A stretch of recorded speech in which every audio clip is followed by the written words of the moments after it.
안녕하십니까. 저는 노사발전재단 국제협력팀장 조희영입니다. 오늘 노사발전재단은 우리 기업의 진출이 가장 많은 중국을 대상으로 중국 한국상해와 함께 중국 진출 기업의 성공적인 인사노무관리 방안을 주제로 온라인 세미나를 개최하게 되었습니다. 최근 중국 정부가 내수경제 활성화를 위해 많은 다양한 기업 지원 정책을 발표하고 있는 가운데 코로나19 장기화로 우리 진출 기업과 진출을 준비 중인 기업의 인사노무 관리에 어려움이 예상되고 있습니다. 이에 노사발전재단은 우리 기업의 코로나 충격 극복과 안정적인 인사노무 관리에 도움이 되고자 본 세미나를 마련하게 되었습니다. 본격적인 행사 시작에 앞서서 안내드리겠습니다. 재단에서는 본 세미나의 만족도 조사를 실시하고 있습니다. 세미나 종료 후에 줌 화면상에 띄어지는 버튼을 클릭하시어 설문조사에 참여해 주시기를 요청드립니다. 여러분의 소중한 의견이 앞으로 재단이 준비하는 세미나에 많은 도움이 됩니다. 또한 실시간 채팅에 질문을 남겨주시면 질의응답 시간을 활용하여 최대한 답변 드리도록 하겠습니다. 오늘의 행사 일정을 간략히 안내드리겠습니다. 먼저 노사발전재단 정영우 사무총장님, 중국 한국상의 김홍기 수석 부회장님께서 인사 말씀을 해주신 다음 총 3세션으로 나누어 행사가 진행됩니다. 첫 번째 세션은 중국 노동사회보장연구원 차오지아 박사님께서 2021년 노동정책 방향 및 기업 지원 주요 정책을 발표해 주시겠고, 바로 관련 질의응답을 진행하도록 하겠습니다. 휴식 후 이어지는 두 번째 세션에서는 법무법인 태평양 조호송 변호사님께서 최신 인사노무 주요 분쟁 해결 사례와 진출기업 인사노무 관리 방안을 주제로 발표해 주시겠습니다. 마지막으로 주 중국 대한민국 대사관 권고용 고용노동관님께서 진출기업이 필수적으로 알아야 할 중국 노동법을 주제로 발표해 주시고 전체 질의응답 세션을 갖고 행사를 마칠 예정입니다. 그럼 발표에 앞서 노사발전재단 정영우 사무총장님의 인사 말씀이 있겠습니다.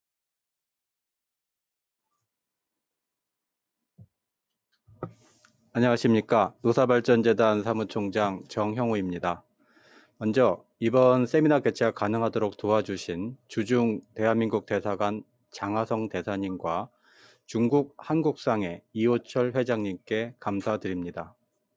또한 코로나19 상황에서 매우 힘들고 바쁘신 와중에도 귀한 시간을 내어 참석해 주신 모든 분들께 깊은 감사의 말씀을 드립니다. 21년 전 양국 간 국교를 수립한 이래 중국은 경제교류, 인적 왕래 등 거의 모든 분야에서 대한민국과 가장 가까운 이웃나라가 되었습니다. 중국과의 무역액은 수교 이후 무려 40배가 늘었고 2020년 우리나라를 방문한 외국인의 35%가 중국인일 정도로 인적 왕래도 활발하며 우리 기업 약 2만 8천 개사가 진출한 아시아권 최대 진출국입니다. 과거 중국은 거대하고 성장성 높은 내수시장, 풍부한 노동력과 유연한 노동시장, 외국인 자본 유치를 위한 중국 정부의 전폭적인 지원 등을 배경으로 많은 다국적 기업들이 진출했으며 이를 통해 세계의 공장으로 우뚝 섰습니다. 우리나라 기업 역시 풍부한 내수시장과 효율성 높은 노동력 활용 등 차원에서 중소제조업을 중심으로 많은 기업들이 앞다퉈 중국에 진출했지만 최근 코로나 등 다양한 이슈의 등장과 함께 글로벌 가치사슬이 재편되면서 우리 진출 기업을 포함한 외국인 투자 기업의 탈중국화 경향도 나타나고 있습니다. 그럼에도 불구하고 중국은 작년에 코로나19라는 전례 없는 악재 속에서도 전 세계에서 유일하게 플러스 성장을 구현했으며 글로벌 생산 기지로서의 장점뿐만 아니라 거대 소비 시장을 함께 보유함으로써 여전히 우리 기업들의 관심을 끌고 있습니다. 현재 중국은 안정적인 경기 회복세를 유지하면서 내수 위주의 쌍순환 구조 형성을 위해 내수 확대, 공급망 강화, 개혁 개방 등 관련 제도를 발표하고 있고 일자리를 유지, 창출하는 기업에 대한 증치세, 즉 부가가치세입니다. 및 사회보험료 등의 획기적 감면 정책과 함께 실업보험료 반환, 채용장려금 등 다양한 보조금 정책을 발표하고 있습니다. 이러한 변화 속에서 우리 노사발전재단은 중국 진출 우리 기업들이 현지의 정책과 제도를 이해함은 물론 기업 운영과 관련한 인사 노무 관리 방향 수립에 조금이라도 도움을 드리고자 오늘 관련 전문가분들을 모시고 온라인 세미나를 개최하게 되었습니다. 코로나19가 장기화되면서 우리 진출 기업들이 물량 감소, 인력난, 인건비 지급 등 압박과 함께 중국 내의 경쟁 심화로 여러 가지 어려움을 겪고 있지만 중국 정부의 기업 지원 정책과 노동법 제도를 잘 이해하고 또 활용한다면 우리 기업들이 가진 엄청난 저력과 경영 노하우로 어려움을 슬기롭게 극복할 수 있을 것으로 믿습니다. 모쪼록 이번 세미나가 우리 진출 기업들의 어려움을 해소하고 안정된 노사 관계와 전략적인 대응 방안을 만드는 데 기여할 수 있기를 기대하면서 코로나 상황에서 늘 건강하시고 현지 기업 운영에도 성공과 발전이 함께 하시길 빌겠습니다. 감사합니다. 사무총장님 인사 말씀 감사합니다. 그럼 이어서 중국 한국상회 김홍기 수석 부회장님의 인사 말씀이 있겠습니다. 안녕하십니까. 중국 한국상회 수석부회장 김홍기입니다. 먼저 오늘 웨비나 개최를 위해 아낌없는 지원을 해주신 노사발전재단의 관계자 여러분들께 감사의 말씀을 드립니다. 그리고 오늘 이렇게 중국 진출기업 인사노무관리 웨비나에 참석하신 여러분들 모두 반갑습니다. 사람을 관리한다는 것은 인류의 역사 이래 변하지 않는 오랜 고민사항일 것입니다. 그래서 인사가 만사다라는 속담이 생길 정도로 항상 성공하는 조직은 성공적인 인력 관리가 뒷받침되어 왔습니다. 기업 경영에 있어서도 인사 노무 관리는 기업의 명운을 좌지우지할 만큼 매우 중요한 부분이 되었습니다. 체계적인 인사 노무 관리의 필요성은 대기업뿐만 아니라 중소기업에게도 절실히 요구되고 있습니다. 사회적 가치 변화에 따라 근로자들의 권리의식도 향상되고 직원 개개인들이 사용자에게 노동법상의 정당한 권리에 대해 스스럼 없이 의견과 문제를 제기하는 경향이 날로 급증하고 있습니다. 또한 코로나19가 장기화되고 글로벌 공급망이 재편됨에 따라 중국 노동시장도 빠르게 변화하고 있습니다. 이에 따라 우리 진출기업이 능동적으로 현지 정책에 대응할 수 있는 정보가 더더욱 필요할 때입니다. 오늘 강의는 최신 인사노무 주요 분쟁 해결 사례와 인사노무 관리 방안, 그리고 우리 진출기업이 필수적으로 알아야 하는 중국의 노동법규 등의 내용으로 진행하게 됩니다.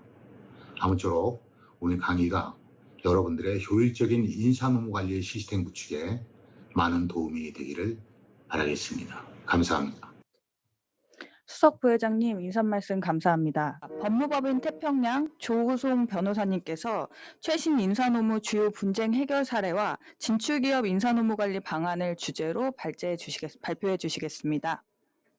예, 안녕하십니까. 법무법인 태평양 조우성 변호사입니다. 예, 오늘 최신 인사노무 주요 분쟁 사례 그리고 인사노무 방안의 주제에 관해서 강의를 드리도록 하겠습니다.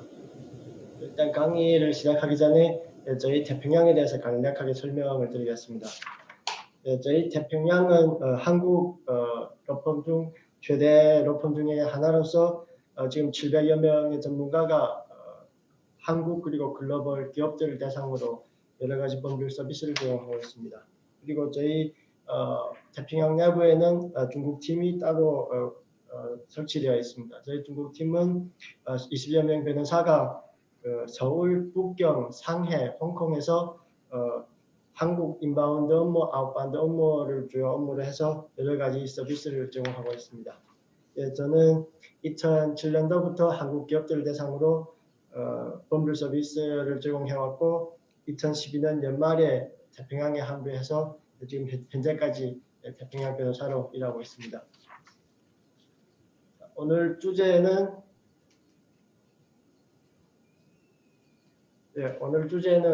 주요하게는 6가지 주제에 대해서 설명을 드리겠습니다.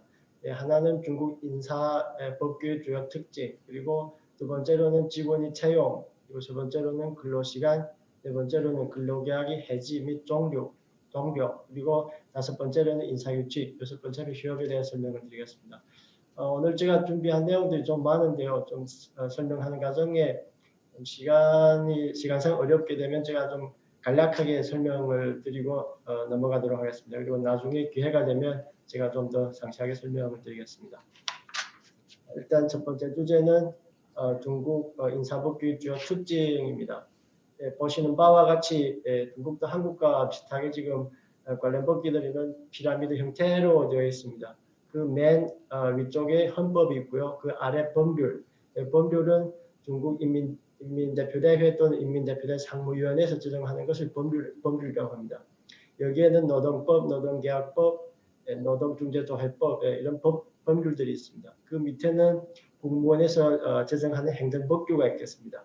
여기에는 노동계약법 실시조례 그리고 뭐 여직원 보호조례 이런 조례들 위주로 제정되어 있습니다. 그리고 중국 최고인민법원 같은 경우에는 직접 그 노동분쟁 안건에 대해서 사법 해석을 할 수가 있거든요. 그리고 사법 해석에 대해서 법조문 형식으로 사법 해석을 출범을 합니다. 그리고 저희 인사부 같은 부서에서 하는 부문규章그리고 지방에서 각 지방에서 하는 지방법규, 지방정부 규章이런 규정들이 있겠습니다. 그리고 중국 인사법규는 주약에는 노무 관리에 관련한 법규 그리고 사회보험복지에 관한 법규, 노무분쟁에 관한 법규 크게 세 가지로 나눌 수가 있겠습니다. 오늘 제가 구체적으로 설명드릴 부분은 노무 관리에 관한 부분에 대해서 설명을 드리겠습니다. 여기 중국은 땅덩어리가 크다 보니 좀 각 지역별로 노동법규에 대해서 따로 해석을 하는 경우가 있습니다. 특히 중국은 진령이라고 하죠. 진령을 기준으로 그러니까 중국 그 중간에 진령이라는 큰 산맥이 있습니다. 그걸 기준으로 북방하고 남방으로 나누게 됩니다. 특히 북방하고 남방은 그 사람들의 습관이나 아니면 음식 그리고 마인드 이런 방면에서 큰 차이점들이 있거든요. 특히 그 저희 법률 같은 경우도 여기 북파하고 남파로 좀 명확하진 않지만 약간 좀 이렇게 가르고 있습니다. 특히 저희 중국에 쿵푸가 있는데 북방의 대표로는 소림상 그리고 남방의 대표로는 융천최대를 영춘권이 있겠습니다. 저희 노동법규도 북파와 남파로 좀 가릴 수가 있고 특히 저희가 지역별로 규정이 다소 다르기 때문에 이런 부분에 대해서는 지역별로 준비를 잘하고 대응할 필요가 있겠습니다. 그리고 이 부분에 대해서는 보시는 바와 같이 여기에 보시는 바와 같이 직원이 원고인 경우에는 승소율이 거의 76%에 달합니다. 그리고 피고인 경우에는 65%에 달하거든요. 그래서 저희 그 직원 나중에 분쟁이 발생하게 되면 직원들이 승소율이 상당히 높습니다. 그 주요 원인은 회사가 대부분 입증 책임을 부담해야 되고 그리고 중재기구나 아니면 노동중재기구나 아니면 사법기구의 경향 같은 부분들 객관적인 원인도 있겠지만 회사의 부적절한 대응하고 그리고 회사 일상관리 중의 이슈 이런 부분들도 있겠습니다. 그리고 지금 본론에 들어가서 직원이 채용에 대해서 먼저 설명을 드리겠습니다. 일단 직원을 채용함에 있어서 채용 차별 이 부분에 대해서 주의를 하셔야 됩니다. 그 중에 제일 중요한 부분은 성적 차별 이 부분에 대해서는 저희가 채용 공고를 내보낼 때 직원들이 남성을 우선한다, 여성을 우선한다 이런 부분은 특히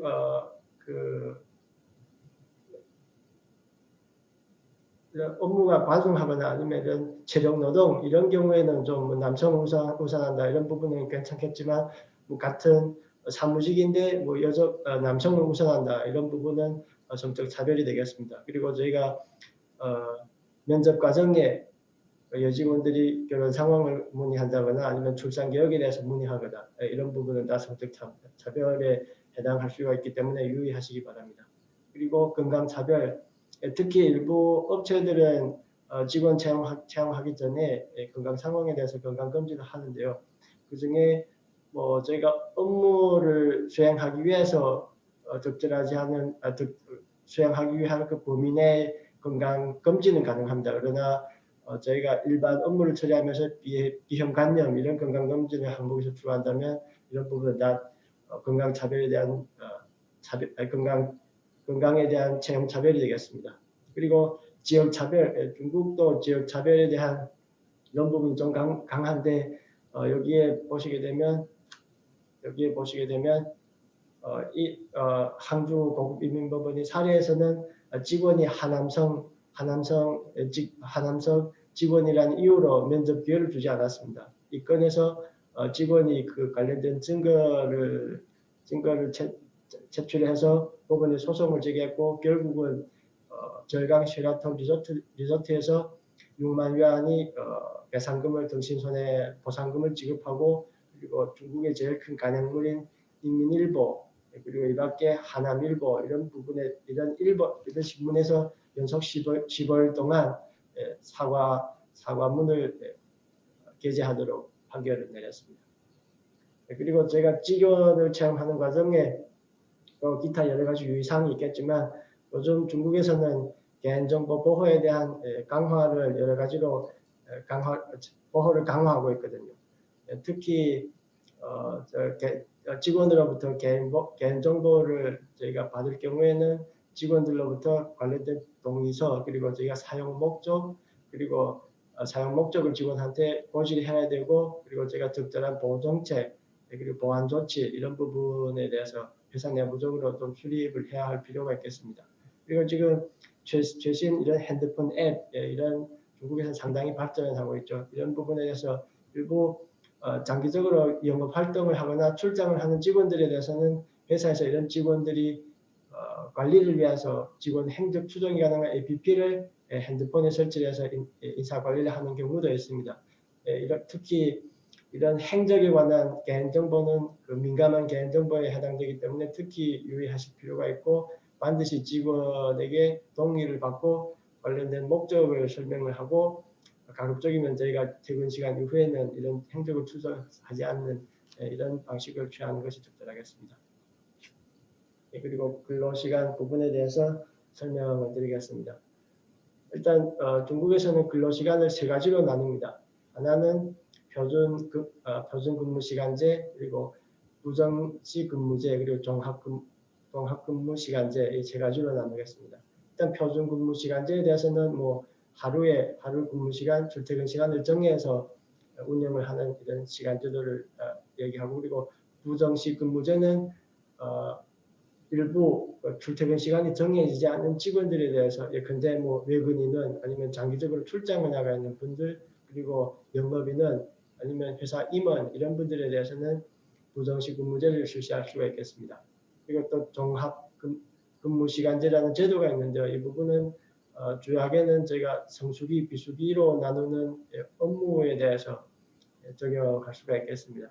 그런데 그리고 부정시 근무제인 경우에는 저희가 전반적으로 직원들이 휴식을 보장을 해준다면 저희가 별도로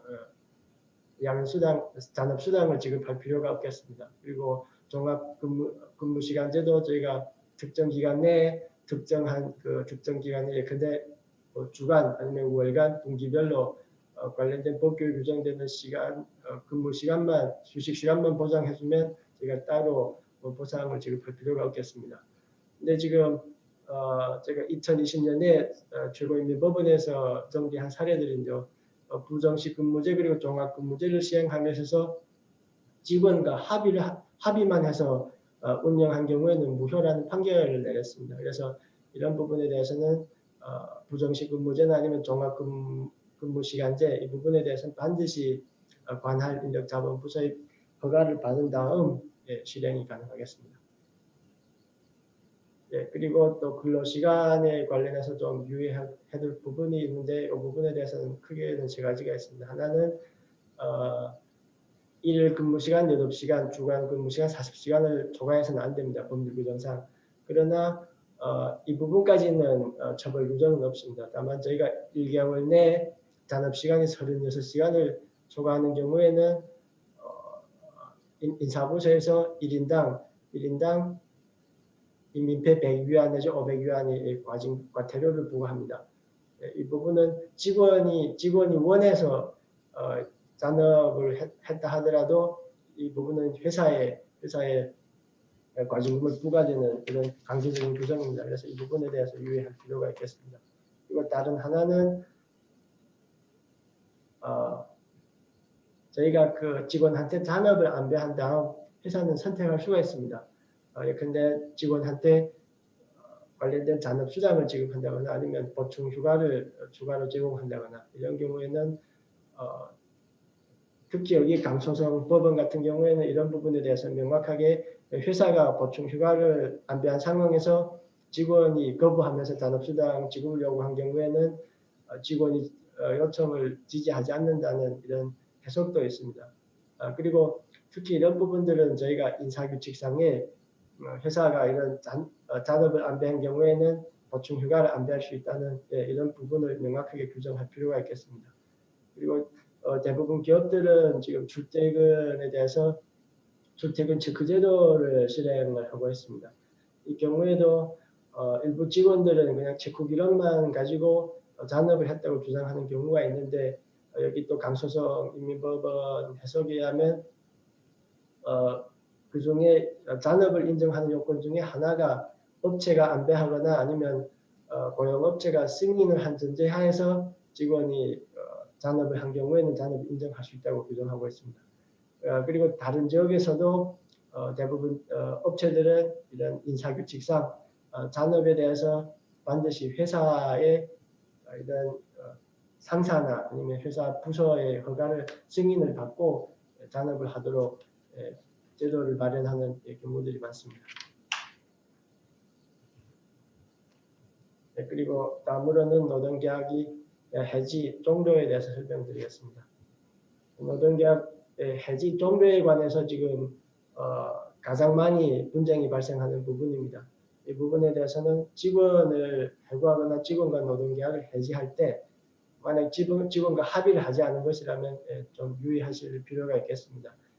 여기에 노동계약 해지 종료에 대해서 기본적인 분류에 대해서 정리하면 하나는 종료, 저희가 회사가 뭐 청산한다거나 아니면 회사가 폐업한다거나 아니면 직원이 정년 퇴직 연령에 도달한다거나 이런 경우에는 노동계약이 자동적으로 종료가 됩니다. 이 경우에는 경제보상금을 일단 회사가 청산하거나 이런 경우에는 경제보상금을 지급하지만 정년 퇴직으로 인해서 종료되는 경우에는 경제보상금을 지급하지가 않습니다. 그리고 직원과 합의해서 해지할 수가 있습니다. 이 경우에는 경제보상금을 지급해야 하고요. 그리고 적법한 사유에 의한 회사의 일방적인 해지가 있을 수가 있습니다.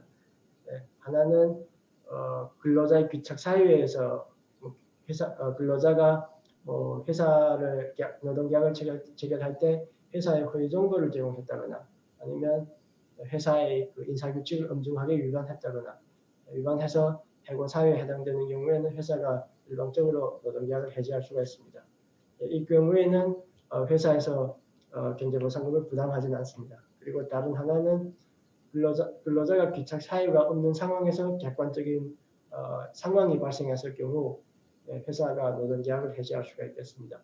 이 경우에는 직원이 업무 수행 능력이 부족해서 직원에게 교육도 하고 교육을 안배하고 그리고 다른 직무를 안배한 경우에도 여전히 사업 수행 능력이 부족하다거나 아니면 직원하고 노동계약을 체결할 때 그 상황에 비해서 현재 상황에 객관적으로 중대한 변화가 발생했다거나 이런 경우에는 직원들하고 노동계약을 해지할 수가 있겠습니다.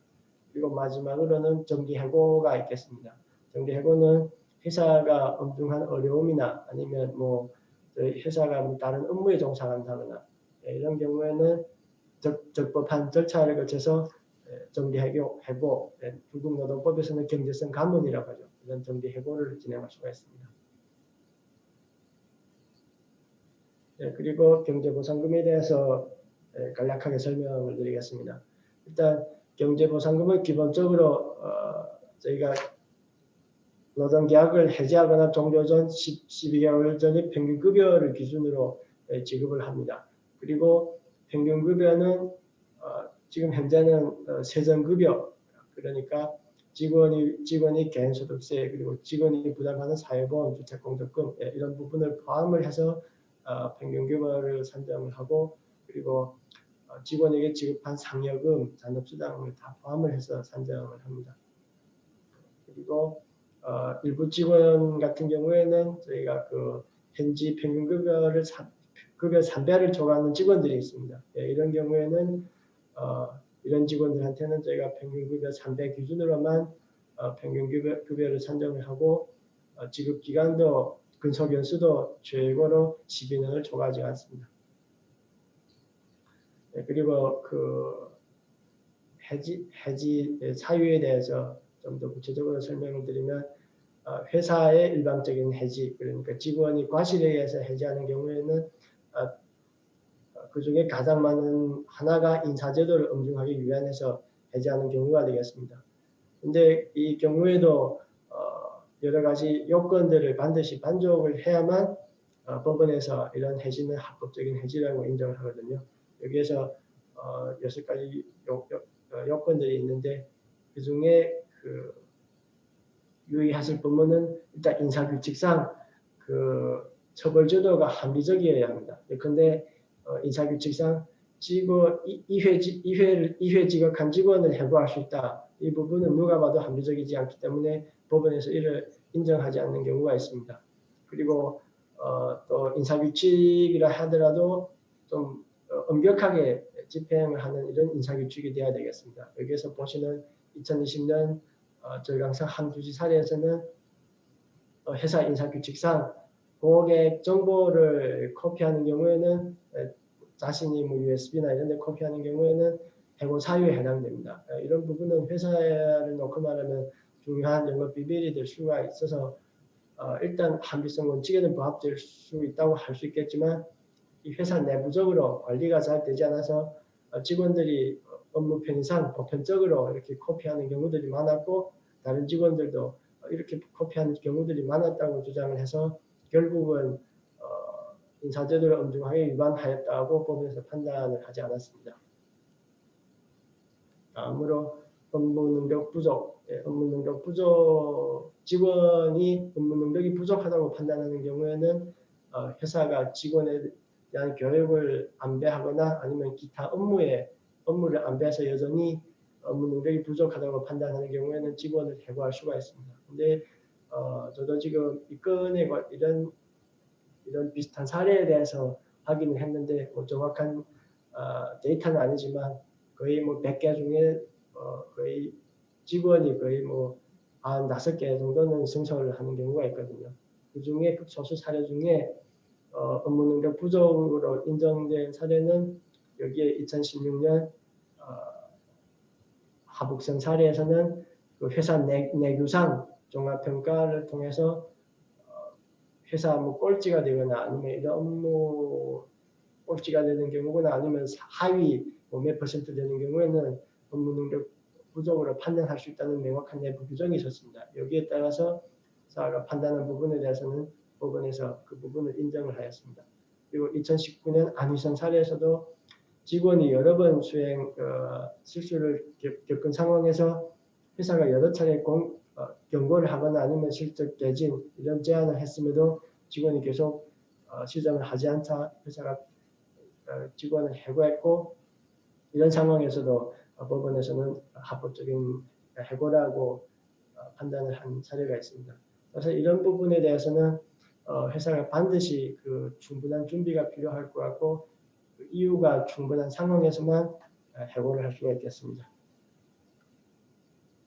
그리고 객관적 상황에 중대한 변화가 발생한 경우도 회사가 직원과 노동계약을 해지하고 경제보상금을 지급하고 노동계약을 해지할 수가 있겠습니다. 근데 객관적 상황이 중대한 변화에 대해서는 아까 제가 뭐 북파하고 남파가 다르다고 설명을 드렸는데, 북경 같은 경우에는 객관적 상황이 중대한 변화에 대해서 아주 좁게 해석을 하고 있습니다. 예컨대 뭐 자연재해가 발생했거나 아니면 법률상 법규상 규정으로 인해서 뭐 다른 기존 업무를 종사할 수 없게 되었거나 아니면 회사가 원래는 특별 허가를 통해서 업무를 수행했었는데 그런 특별 허가가 없어지거나 이런 경우에 한해서 중대한 변화라고 객관적인 중대한 상황의 변화라고 인정하고 있습니다. 다만 뭐 난파, 강소성, 저강성 이런 부분에 대해서는 회사의 운영 상황의 변화로 뭐 부서가 철폐되거나 아니면 직무가 없어지거나 아니면 사업을 양도하는 경우도 객관적 상황의 중대한 변화라고 보고 있습니다. 그리고 여기서 최신 사례에서는 코로나19 상태를 불가 한력으로 볼 수 있냐 이 부분에 대해서는 불가 한력이 아니라고 법에서 판단을 하고 있습니다. 그래서 객관적 코로나19가 객관적 상황에 대한 중대한 변화가 뭐 불가 항력이라고 보기는 어렵지만 저희가 또 간단하게 코로나19 상황으로 뭐 인해서 회사가 어려우니까 직원을 해고한다 이런 간단한 논리만으로는 중대한 상황이 객관적인 상황이 중대한 변화가 발생했다고 보기는 어렵습니다. 그래서 뭐 이런 상황에서 제가 회사 부서를 철폐했다거나 아니면 뭐 사업을 양도한다거나 이런 경우에 한해서 저희가 그 해고 사유가 되겠습니다. 그리고 경제성 감원 요즘 회사들은 사정상 여러 가지 어려우니까 지금 경제성 감원을 진행하는 업체들이 적지 않습니다.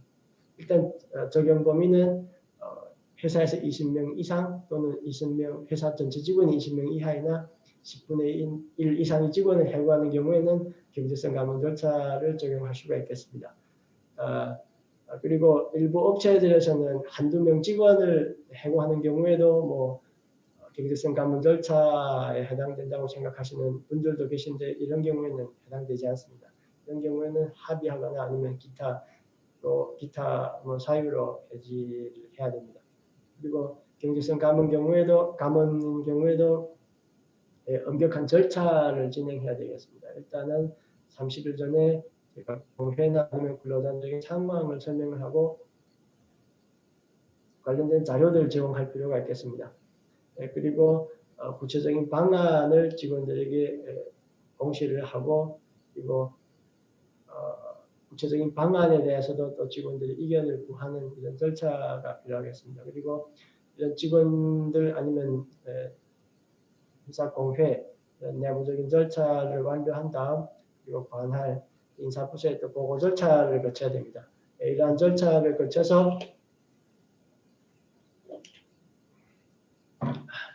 경제성 감원 절차를 진행해야만 적법한 감원으로 인정이 될 수가 있습니다. 예, 그리고 제가 방금 전에 말씀드린 경제성 감원이나 아니면 뭐 직원이 비과실성 사유로 인해서 회사가 일방적으로 계약을 해지하는 경우 이런 경우에는 회사가 정상적으로 해고를 한다면 경제보상금만 지급을 하면 되지만 불법적으로 해서 해고를 한다면 2배의 경제보상금에 해당하는 경제보상금을 지급하거나 아니면 직원이 계속 회사에서 근무를 원하는 경우에는 직원과 노동계약을 해지할 수가 없습니다. 이런 부분에 유의하시기 바랍니다. 다섯 번째로는 인사규칙에 대해서 간략하게 설명을 드리겠습니다. 예, 인사규칙은 일단 그 효력을 인정받고자 한다면 일단 반드시 민주적인 절차를 거쳐야 됩니다. 여기에는 일단 그 방안을 제정을 해서 직원 대표단회 또는 전체 직원들과 논의를 해서 직원들의 의견을 수렴을 하고 그리고 공회 또는 직원 대표들과 협상하는 절차를 진행해야 됩니다. 뭐 이런 절차는 반드시 뭐 공회나 아니면 직원 협의를 받아야 되는 것은 아니지만 이런 절차가 반드시 진행이 되어야만 그 인사규칙 자체가 유효한 것으로 인정을 받을 수가 있습니다. 그리고 다음으로는 직원들에게 반드시 이런 인사규칙을 공시를 해야 됩니다. 공시는 회사 웹사이트나 아니면 인사 시스템 아니면 직접 뭐 직원한테 그 수첩을 제공하고 사인을 받게 한다거나 이런 방식이 있겠습니다. 그리고 인사규칙 자체적으로도 저희가 합리성 원칙에 부합이 되어야 됩니다. 아까 제가 말씀드린 바와 같이 뭐 해고 사유에는 여러 가지가 있을 수가 있는데 뭐 2회 지각으로 해고할 수 있다 이런 부분은 합리성 원칙에 부합되지 않거든요. 이런 상황에서는 직원을 그 인사규칙 자체가 합리적이지 않다고 해서 효력을 인정받을 수가 없습니다. 그리고 인사규칙상 일부 절차적인 부분도 명확하게 규정할 필요가 있겠습니다. 예컨대 아까 말씀드린 그 잔업에 대한 승인 절차나 아니면 직원들에게 징계를 내릴 경우에 회사 내부적인 인사위원회 논의, 결정 이런 절차들에 대해서 명확하게 규정할 필요가 있겠습니다. 그리고 마지막으로 휴업에 대해서 간략하게 설명을 드리겠습니다. 요즘 그 여러 가지 상황으로 운영이 어려워진 업체들은 좀 잠시적으로 휴업을 선택하는 업체들도 있겠습니다. 이런 휴업하는 업체들인 경우에는 일단 적법한 절차를 거칠 필요가 있겠습니다. 하나는 저희가 휴업 방안을 제정을 해서 내부적으로 회사 내부적인 결의를 통해서 직원들에게 공시를 하고 의견을 수렴을 하고 수렴하는 것은 의견 동의를 거치라는 것은 아닙니다. 그리고 적절한 통지 절차를 거칠 필요가 있겠습니다. 그리고 휴업을 진행할 때는 명확한 방안을 제정을 해서 휴업 대상, 휴업 사유, 그리고 휴업 기간 이런 부분의 휴업 기간이 급여 이런 부분에 대해서 명확하게 직원들에게 고지할 필요가 있습니다. 그리고 휴업 기간이 급여 업체들이 휴업을 선택하는 가장 중요한 원인 중에 하나가 휴업 기간에 첫 달 월급은 정상적으로 지급을 해야 되지만 그 두 번째 달부터는 지역별로 약간 차이가 있지만 현지 최저급여의 70% 내지 80% 정도만 지급을 하면 됩니다. 그래서 많은 기업들이 휴업을 선택하는 부분도 여기에 있습니다. 그리고 휴업하는 과정에 여러 가지 이슈들이 있을 수가 있는데 좀 지역별로 다르기 때문에 예컨대 여기에 사회보험 같은 경우도 일부 지역에서는 직원이 자체적으로 부담한다고 하지만 또 일부 지역에서는 또 회사가 부담하는 걸로 해석하고 있고 그리고 또 휴업을 하다가 또 저희가 경제성 감면을 할 수도 있거든요. 이런 경우에는 평균 급여를 어떻게 산정하냐 그러니까 휴업 기간이 급여를 포함시킬 것이냐 아니면 포함시키지 못하냐 이런 부분에 대해서도 좀 지역별로 판례가 다른 부분들이 있습니다. 그래서 이런 부분들은 지역별로 잘 대응할 필요가 있겠습니다. 이것으로 제 오늘 강의는 마쳤습니다. 감사합니다. 변호사님 발표 감사드립니다. 그럼 바로 이어서 주중국 대한민국 대사관 권구형 고용노동관님께서 진출기업이 필수적으로 알아야 할 중국 노동법을 주제로 발표해 주시겠습니다. 예, 안녕하십니까. 방금 소개받은 중국 대사관 고용노동관 권구영입니다. 오늘 제가 세 번째 강의를 하다 보니까 어떻게 보면 이제 첫 번째, 두 번째 강의하신 분들과 내용이 많이 중복이 되는데요. 제가 가급적이면 중복되는 내용을 생략하고 그다음에 실질적으로 기업이 알아야 되는 부분들을 위주로 해서 설명을 빨리빨리 진행하겠습니다. 양이 좀 많으니까요. 빨리빨리 진행하겠습니다. 2020년 돌아보고 요거는 이제 하나만 말씀을 드리면 지난해 이제 중국 정부가 이제 코로나로 인한 어떤 기업들의 부담을 덜기 위해서 많은 획기적인 어떤 정책들을 많이 발표했는데요. 중국 정부 말에 의하면은 이제 여러분들 다 모든 기업들이 이제 아마 혜택을 받았을 사회보험료 3대 사회보험료 감면을 통해 이런 어떤 정책들을 획기적이라고 얘네들은 파격적인 획기적이라는 용어를 쓰는데 이런 것들을 통해서 이게 한 28가지를 발표했습니다. 이런 정책들을 통해서 실제로 기업들에게 많은 도움이 됐고요. 이런 부분들을 통해서 아마 지난해 코로나 위기 상황을 극복했던 것 같습니다. 그리고 전에 강의하시는 분들도 이 부분을 좀 많이 말씀을 드렸는데요. 사실 이게 이제 제가 지금부터 설명드릴 부분들은 이게 이제 금년도 업무 계획뿐만 아니라 앞으로 5년 동안 중국 정부가 사회 경제 계획 중에서 기업들에게 영향을 미칠 수 있는 노동 분야 관련해서 주요 정책들을 한번 설명을 드리겠습니다. 실질적으로 앞으로 단계적으로 기업들에게 실제로 영향을 미칠 수 있는 부분이기 때문에 이 부분들은 제가 원래 오늘 발표하는 목표 중점 사항은 아니지만 그래도 설명을 드리는 게 좋을 것 같습니다.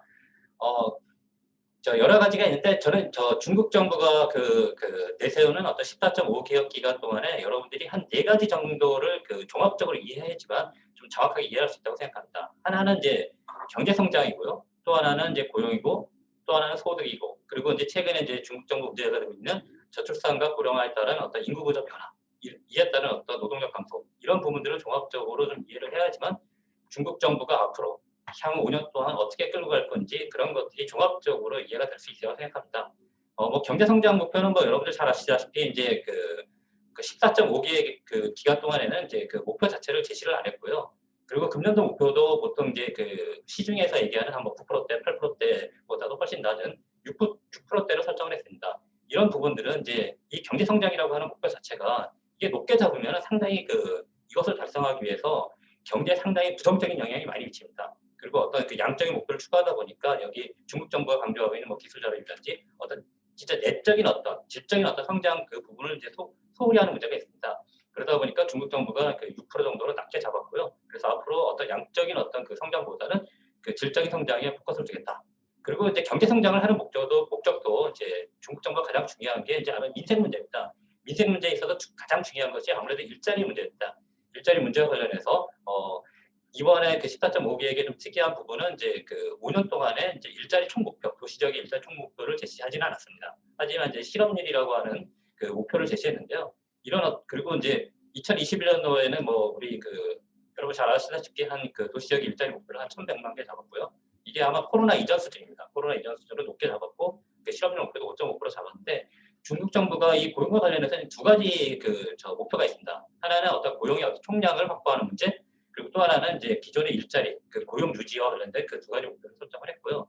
또 하나 이제 중요한 측면은 이제 소득인데요. 뒤에도 나옵니다만 그 소득과 관련해서 아무래도 가장 중요한 것이 민생에 있어서 가장 중요한 것이 주민들의 어떤 소득 수준입니다. 중국 정부가 얘기하는 어떤 내수 시장, 소비 진작을 통한 내수 진작이라는 용어를 쓰고 있는데 이게 이제 가장 중요한 것이 이제 주민들의 소득 수준인데 그거에 또 가장 중요한 영향이 이제 임금입니다. 임금을 높이는 것이 여기 핵심적인 수단이기 때문에 되게 중요하고요. 저출산 고령화 문제는 뭐 여러분 잘 아시다시피 지금 중국 정부가 지난해 실시했던 제7차 인구 센서스 결과를 발표하지 않지만 오늘 신문에 보니까 실질적으로 중국 정부가 드디어 총 인구가 감소했습니다. 지난해 감소해서 지금 현재는 중국 인구가 14억 명이 넘는데 지난해 14억 명 이하로 감소를 했습니다. 그래서 그만큼 중국 정부의 어떤 지금 현재 저출산에 따른 어떤 인구 감소 문제, 노동력 감소 문제는 상당히 중요한 문제가 있습니다. 자, 그럼 요거 하나하나 이제 좀 살펴보겠습니다. 첫 번째 가장 중요한 문제가 이제 지금 말했던 어떤 노동력 감소, 인구 구조 변화에 대한 노동력 감소 문제인데 여기에는 단순히 이제 인구가 줄어드는 문제뿐만 아니라 더 실질적으로 기업들에게 직접적으로 와닿는 문제는 이제 사실상 이제 기업들에게 이제 생산하는데 양질의 낮은 임금을 제공하는 풍부한 노동력, 이 농민공들이 실질적으로 감소를 하고 있습니다. 이게 가장 큰 문제고요. 또 하나 아까도 뭐 많이 말씀을 하셨지만 실제 이제 중국도 이제 고도성장이나 이런 거에 들어가다 보니까 구조적인 어떤 모순, 소위 뭐 마찰적 실업이라고 하는데 이제 사실상 이제 뭐 좀 임금이 낮고 그다음에 힘든 일을 이제 기피하는 이런 어떤 현상이 상당히 크게 일어나고 있고 이런 것들이 종합적으로 작용을 하다 보니까 중국에서 가장 지금 현재 문제는 노동력 부족입니다. 이것이 지금 지역별로도 심각하고 그다음에 업종별로도 그다음에 심지어는 업무 단위별로도 이게 어떤 업종들은 상당히 인력 부족 문제를 실질적으로 많이 부딪히고 있는 문제입니다. 이런 문제를 이제 해결하기 위해서 중국 정부가 많은 정책을 제시했는데요. 그런 정책 내용들을 지금부터 간단하게 설명을 드리겠습니다. 여러분 잘 아시는 바와 같이 첫 번째가 이제 정년 연장입니다. 정년 연장과 관련해서 이제 중국 정부가 지난 3월달에 이제 정년 연장을 어떻게 추진하겠다고 하는 어떤 방향에 대해 설명을 했습니다. 간단하게 말씀을 드리면 제가 봤을 때 지금 현재 중국의 이제 정년은 지금 60세인데 아마 제 생각으로는 한 65세까지 늘릴 것 같은데 이거를 한꺼번에 늘리는 것이 아니라 단계별로 늘리겠다. 그래서 정년이 뭐 임박한 사람들에 대해서는 막 1개월 정도 늘리고 청년들은 한 5년 정도 늘리고 이런 식으로 단계별로 하겠다는 거고요.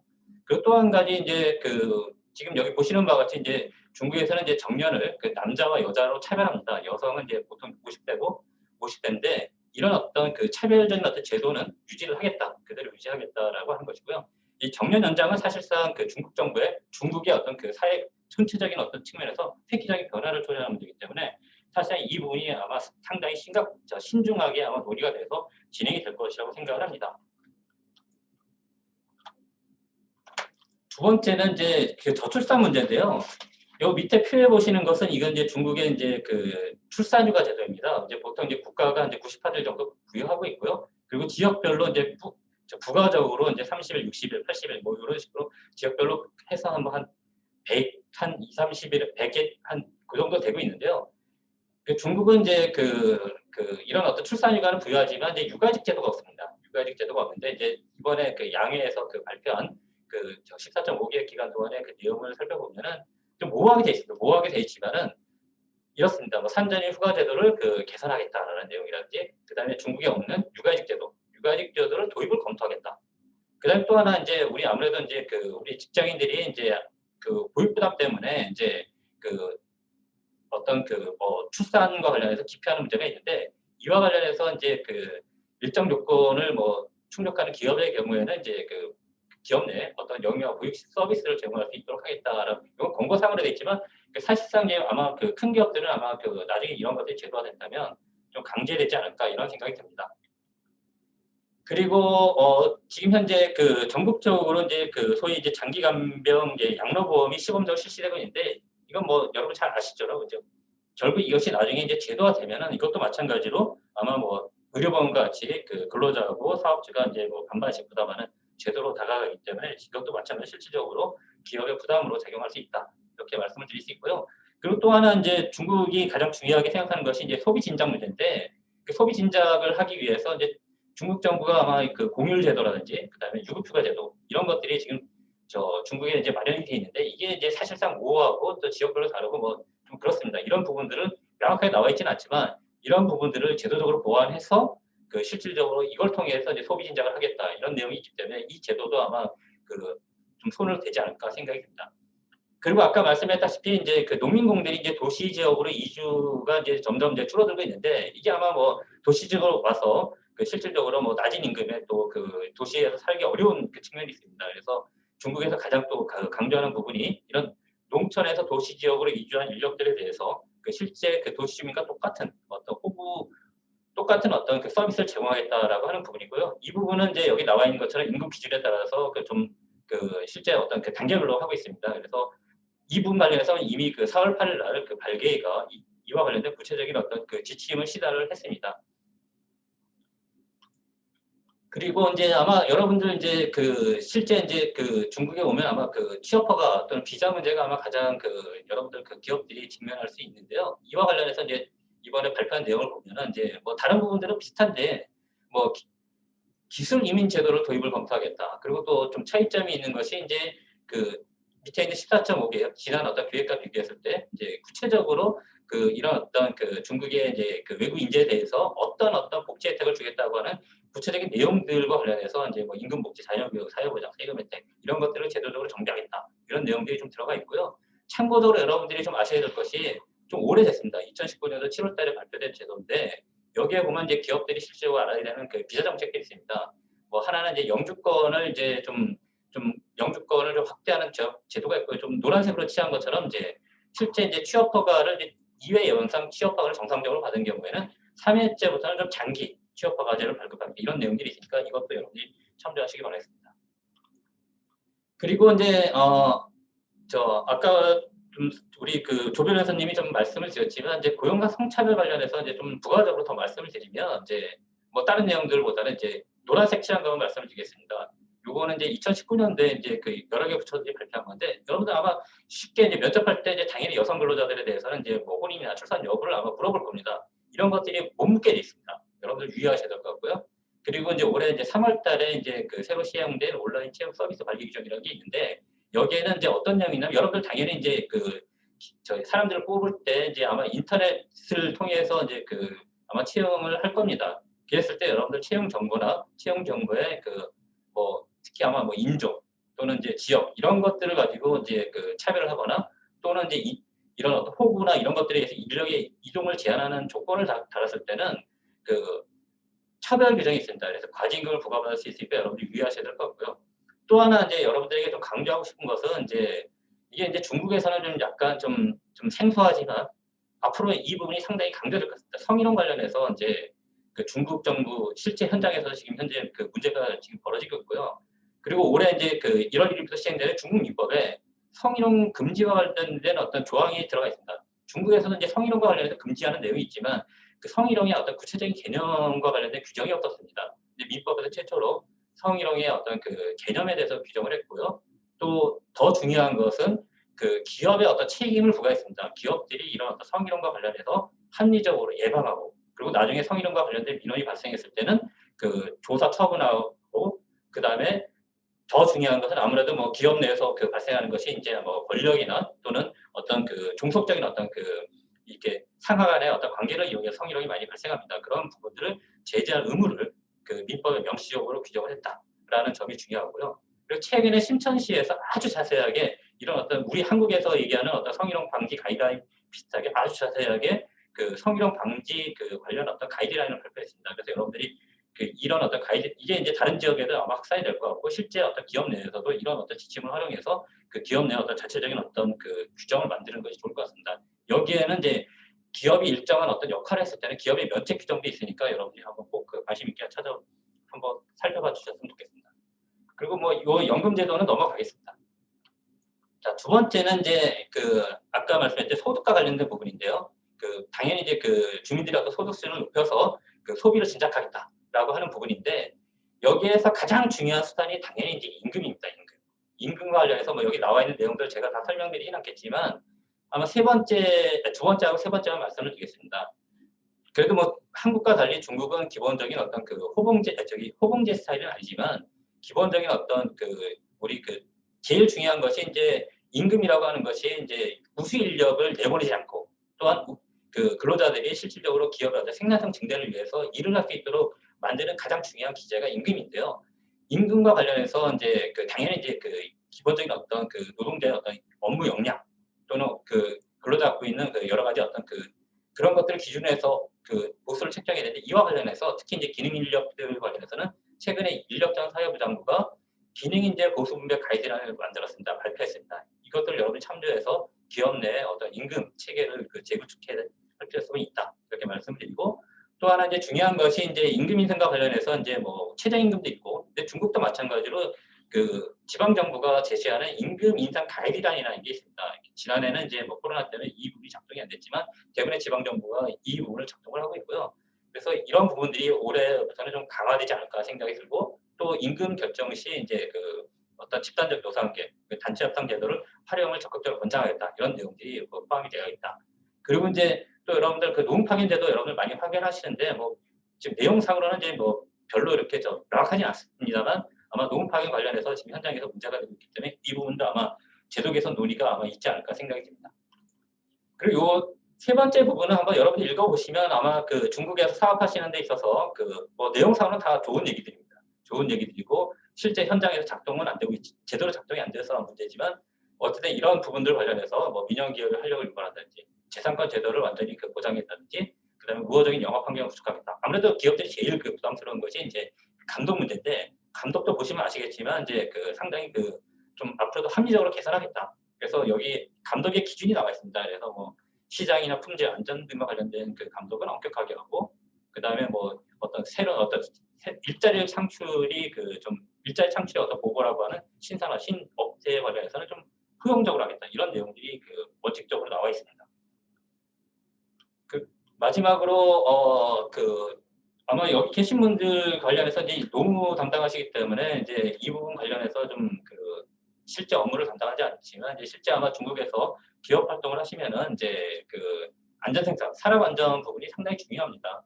그래서 이 부분 관련해서 좀 간단하게 좀 말씀을 좀 드릴게요.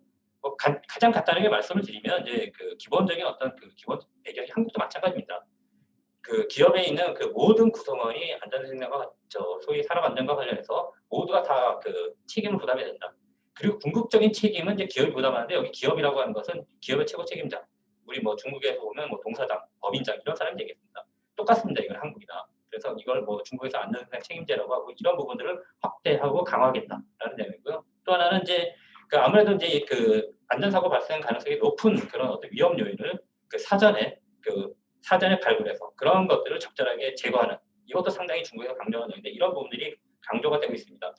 그럼 왜 중국에서 이 그 안전생산 산업 안전 업무가 중요한지 그 간단하게 말씀을 드리면, 뭐 잘 아시다시피 중국에서는 한번 사고 나면 아마 그 대형 사고입니다. 뭐 옛날에 그 오래됐지만 천진에서는 거의 한 170명 정도가 사망 사고가 발생했고요. 그리고 또 중국에서는 좀 한국과 좀 차이점이 있는 것은 그 우리가 이제 여러분들 기업이 좀 부담스러워하는 것이 이제 그 형사처벌입니다. 형사처벌인데 중국에서는 이제 실제 사고가 발생해야지만 기업이 이제 그 형사 책임을 받습니다. 한국과 좀 다른 부분인데요. 그 하지만 이제 최근에 형법이 개정이 돼서 그 일부 사항에 대해서는 이제 사고가 발생하지 않아도 그 형사 책임을 부담한다라는 부분이고요. 그리고 최근 우리 기업이 이제 그 천진에 소지하고 있는 우리 기업이 이제 그 천진에서 폭발 사고가 발생해서 한 명이 사망을 했습니다. 그래서 그 우리 기업들도 이것이 그 안전지대가 아니다. 그리고 또 하나 이제 저 중국에서는 이제 소위 블랙리스트 제도가 상당히 그 활성화되어 있습니다. 그 안전사고 발생으로 인해서 블랙리스트에 등재가 되면 사실상 이 안전생산뿐만 아니라 중국의 모든 분야에서 여러 가지 불이익을 받습니다. 그 감독도 많이 나옵니다. 이 감독이 산업안전 감독뿐만 아니라 여러 분야에서 감독이 많이 나옵니다. 그래서 상당히 그 불이익을 많이 받는다. 그리고 또 이 부분도 우리가 중국하면 관시 뭐 이런 얘기를 많이 하는데 중국은 또 이 특이한 부분이 사고 발생하면 이 그 담당 공무원들이 이 지감독 책임을 명확하게 했는지 이걸 반드시 조사하게 돼 있습니다. 그리고 엄격 문책하게 돼 있습니다. 그래서 중국에서는 사고 발생해갖고 공무원들이 많이 그 징계를 받고 있습니다. 형사적인 어떤 징계를 많이 받고 있습니다. 그래서 이 부분이 그래서 관시가 안 통한다.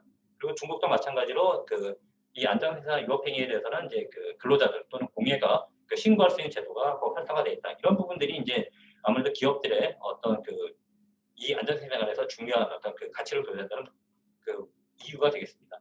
중국에서 참고적으로 말씀을 드리면 이런 것들이 이제 중국은 이제 안전사고를 4가지 유형으로 구분하고 있고요. 그래서 요거는 이제 기업에 부담하는 이제 과징금입니다. 과징금이고요. 참고하시기 바라겠고요. 그리고 이제 요거는 이제 그 개인하고 기업에 대해서 개인에 대한 어떤 책임입니다. 행정적인 책임이 있고요. 행정적인 책임이라고 하는 것은 뭐 우리 얘기하는 과징금, 파업 보완이라든지 벌금, 근데 불이도 있습니다. 불이는 한국계 실질적으로 어떤 유기징역하고 비슷한 개념입니다. 불이도 있고요. 형사 책임은 여기 보시는 바와 같이 사고 유형에 따라서 이렇게 규정이 되어 있습니다. 최근에 안전생 관련해서 이것만 간단하게 설명드리고 넘어가겠습니다. 최근에 이제 그 중국 정부가 지난해 안전생산 관련해서 3개년 종합 계획을 만들었고요. 각 분야별로 만들었습니다. 그리고 최근에 아까 말씀했다시피 2001년 3월 1일부터 요런 중대한 위반의 경우에는 사고가 발생하지 않아도 형사처벌이 가능하도록 했습니다. 그리고 최근에 이제 안전생산과 관련된 여러 가지 법률안들이 현재 제정되거나 개정이 되고 있습니다. 그 중에 이제 안전생산법 개정안을 제가 좀 간단하게 말씀을 드리면 뭐 나머지를 쭉 보시면 되겠고요.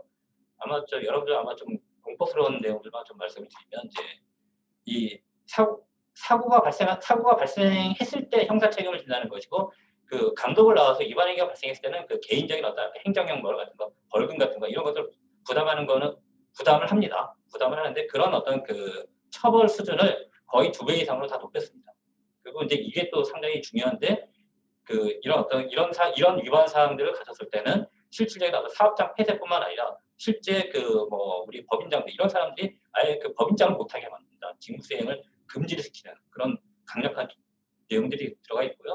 그리고 또 위반 행위를 시정할 때까지 매일 과징금을 계속적으로 반복적으로 부과하는 제도도 이번에 신설이 됐습니다. 이런 부분들이 상당히 아마 기업들이 이제 이 법이 통과되면 기업들이 실질적으로 많은 어려움에 직면할 것 같습니다.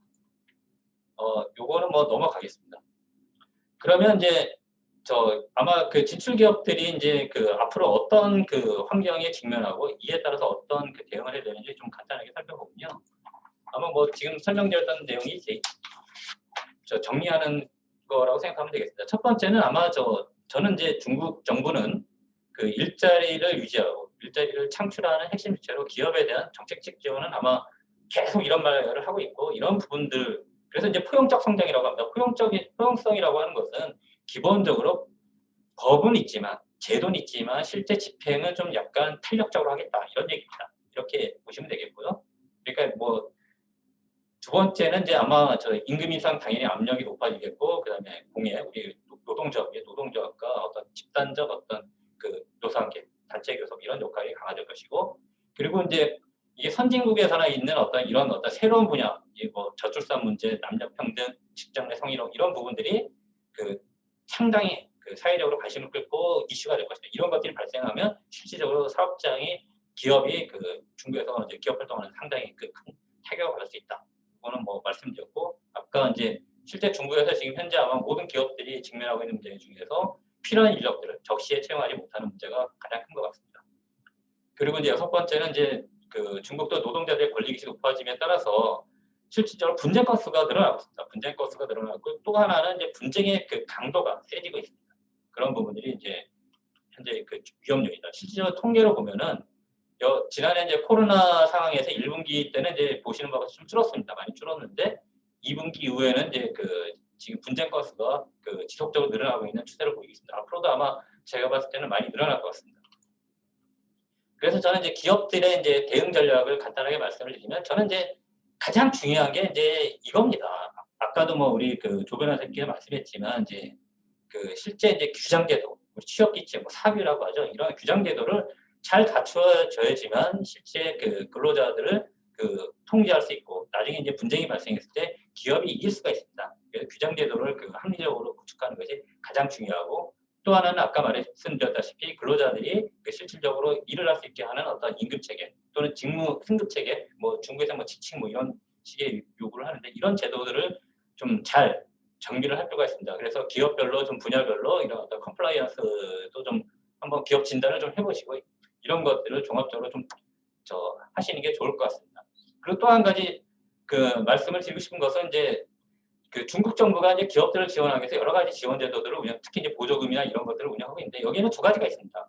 그 기업이 신청을 하지 않아도 이제 무조건 주는 어떤 그런 제도가 있고 또 하나는 알면 받고 신청하면 받는 제도가 있습니다. 이 부분 관련해서는 오늘 첫 번째 강의하시는 분이 좀 자세하게 말씀을 드리기 때문에 생략하겠습니다. 그래서 여러분들이 중국 정부가 이런 알면 받는 제도, 신청하면 받는 제도 이런 제도들을 여러분들이 좀 적극적으로 활용하시면 되겠습니다.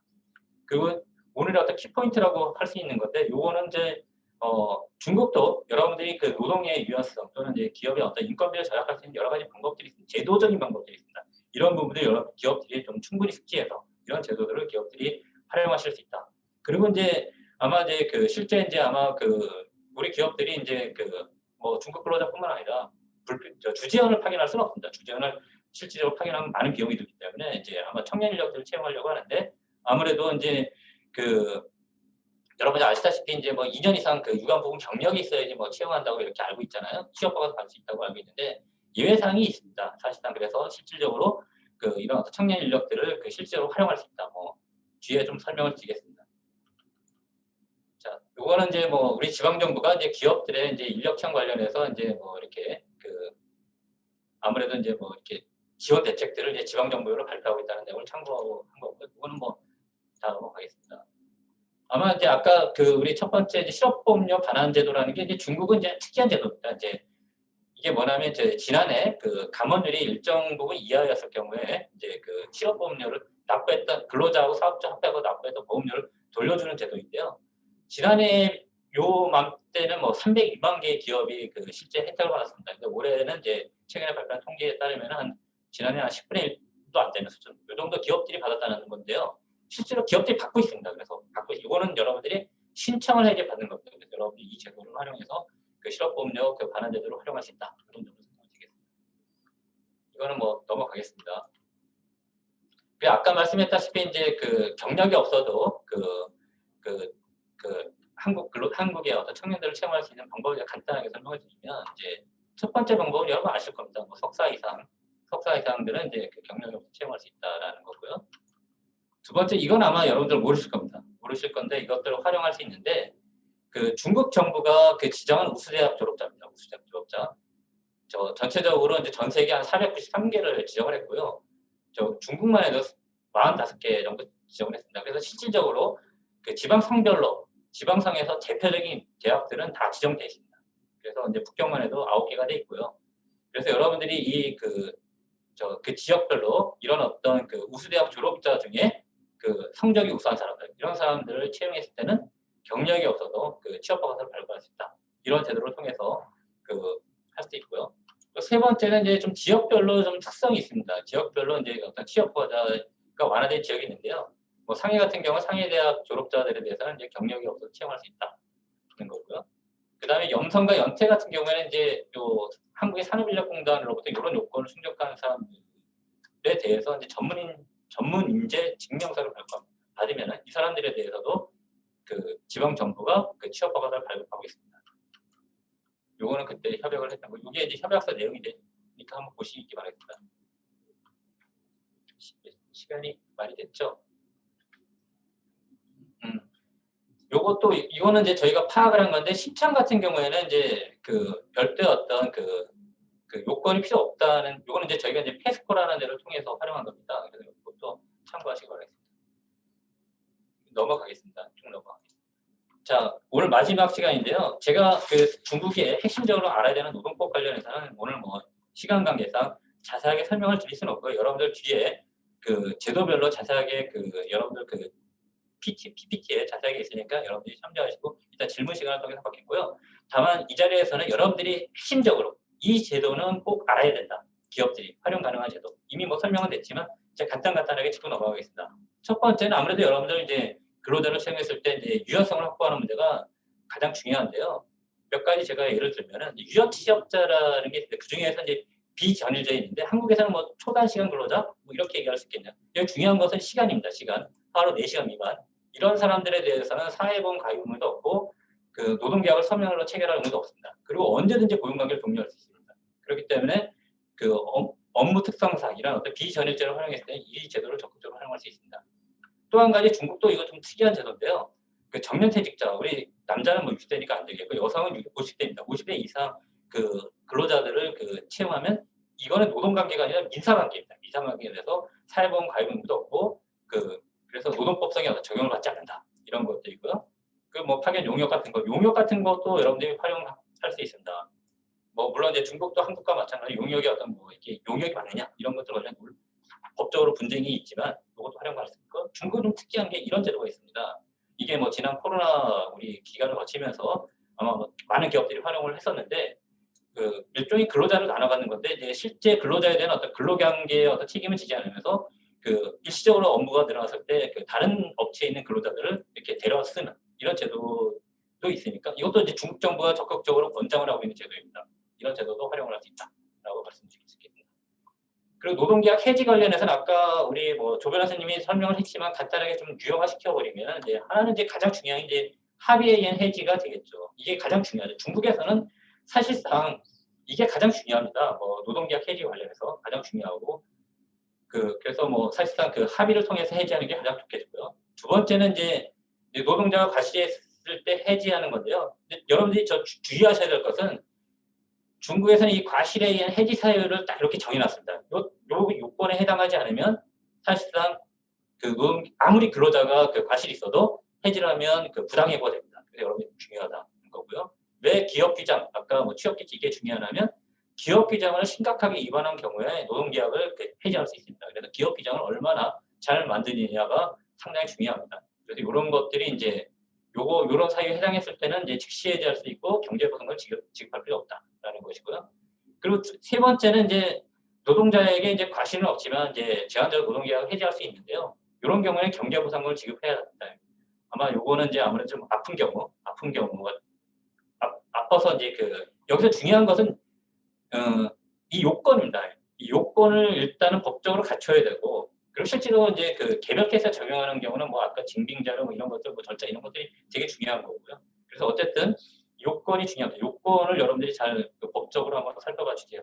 아까 뭐 말씀했다시피 이제 아까 요거 이제 뭐 중국에서는 모웨이 타인가요? 그래서 뭐 하와이 같은 경우는 전 직원 10%를 하위 10%를 이런 방식에서 아마 매년 해고하고 있는 걸로 알고 있습니다. 그래서 요거는 중요한 요건이 뭐냐면 근로자가 당연 업무를 감당할 수 없어요. 저희 업무 능력이 떨어져야 됩니다. 이런 것들 평가 제도가 중요하겠죠. 그리고 두 번째 중요한 것은 이런 어떤 직무 재교육 또는 업무 조정을 통해서도 그 직무를 수행하기 곤란한 이런 객관적인 요건을 갖추어야만 요것도 가능하다. 그리고 세 번째는 요거는 이제 아까 어떤 상황 변화를 해서 노동계약을 유지할 수 없을 때 이것도 마찬가지로 요건이 되게 중요한데 첫 번째는 이제 객관적 상황에 중대한 변화를 계약을 이행할 수 없어야 된다. 이런 것들이 되게 중요하고요. 두 번째는 근로자의 협상을 통해서 합의에 이르지 못해. 이거는 합의해야 된다는 건 아닙니다. 합의에 이르지 이 두 가지 요건을 갖춰야지만 이 제도가 될 수 있다. 그리고 경제성 해고는 아까 말씀드렸고 넘어가겠습니다. 그리고 이제 다른 어떤 제도는 이것도 아까 우리 조변호 선생님께서 말씀을 하셨지만 이제 부분 휴업이 가능하다라는 거고요. 그다음에 탄력적 근로시간 제도를 이것도 마찬가지로 뭐 연장 근로수당이나 어떤 그런 것들을 절감할 수 있기 때문에 이것도 아까 우리 조근혜 선생님 말씀했기 때문에 넘어가겠습니다. 그리고 이제 중국의 또 이제 특이한 제도는 이제 주휴를 부여했을 때 이제 주휴일에 중국도 이제 주휴를 부여하도록 일주일에 한 번 정도 주휴를 부여하도록 되는데 이제 유급휴가는 아닙니다. 이랬을 때 이제 이날 일을 시켰을 때는 200%를 줘야 됩니다. 정상임금의 200%를 줘야 되지만 대체 휴일을 부여했을 때는 그냥 정상임금만 주면 됩니다. 다만 이제 공휴일 같은 경우에 300%를 주게 돼 있죠. 이거는 대체 휴일이 없습니다.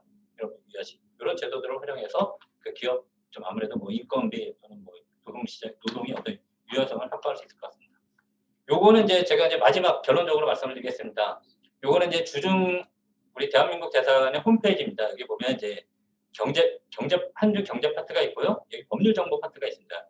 여기에 보면은 그 중국에서 기업들이 알아야 되는 인사 노무 관련해서 저희가 다양한 자료들을 여기 등재했으니까 기업들이 다운을 받으시면 되겠습니다. 뭐 대표적으로 뭐 저희가 알기 쉬운 뭐 중국 산업안전법 이런 지난해 이제 직제로 만든 것이고요.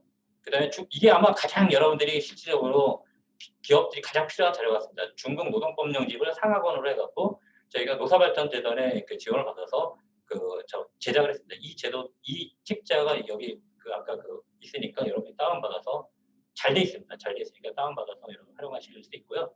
그리고 뭐 이런 어떤 우리가 각각 어떤 시대적인 어떤 상황에 따라서 기업들에게 실제로 필요한 자료들을 저희가 전문 번역을 하거나 또는 이렇게 매뉴얼화 해갖고 또 자료를 저희가 제공을 하고 있습니다. 이런 자료들도 저희 대사관 홈페이지에 다 게시가 되어 있으니까 여러분들이 적극적으로 활용하시고요.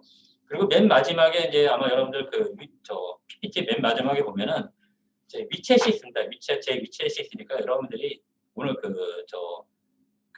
설명회가 끝난 이후에도 여러분이 궁금하신 사항 있고 그러시면 언제든지 저에게 질문을 해주시면 저희가 적극적으로 지원을 하도록 하겠습니다.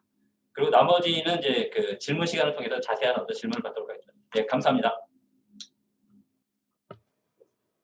고용노동관님 발표 감사드립니다. 장시간 함께해 주신 권구형 고용노동관님, 조우송 변호사님께 다시 한번 감사 말씀드립니다.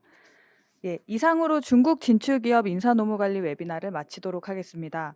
참석해 주신 모든 분들께 진심으로 감사드립니다.